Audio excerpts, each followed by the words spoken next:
கர்த்தருக்கு ஸ்தோத்திரம். இந்த கால வேளையில ஒரு பாடலை பாடி கர்த்தரை நாமத்தை மகிமைப்படுத்துவோம்.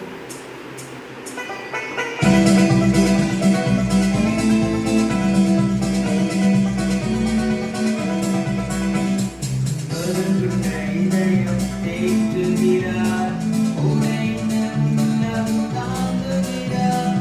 நொறுங்குண்ட இதயம் தேற்றுகிறார், ஒடுங்கின்ற உள்ளம் தாங்குகிறார். காயங்கள் அனைத்தையும் கட்டுகிறார், கண்ணீர் துடைக்கிறார். காயங்கள் அனைத்தையும் கட்டுகிறார், கண்ணீர் துடைக்கிறார்.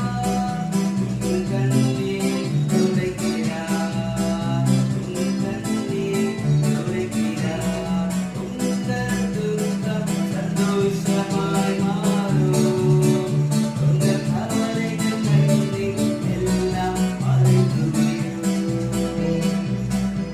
கர்த்தருக்கு ஸ்தோத்திரம். இன்றைய தியானம் 1 சாமுவேல் 16ஆம் அதிகாரம் 7ஆம் வசனத்து கடைசி பகுதியில் சொன்னது போல, மனுஷன் முகத்தை பார்ப்பான், கர்த்தரோ இருதயத்தை பார்க்கிறார் என்றார். இந்த வார்த்தை கேட்டுக்கொண்டு அன்பான தெய்வ பிள்ளைகளே, உங்களை மனுஷன் பார்க்கிற பிரகாரமாக பார்க்கலாம். ஆனால் கர்த்தர் சொல்ற உங்களுடைய இருதயத்தை அறிந்து கர்த்தர் உங்களை நோக்கி பார்க்கும் போது கர்த்தர் உங்களை வெட்கப்படாதபடி இந்த கால வேளையிலே கர்த்தர் உங்களை நடத்துவாராக. ஜெபிப்போமா?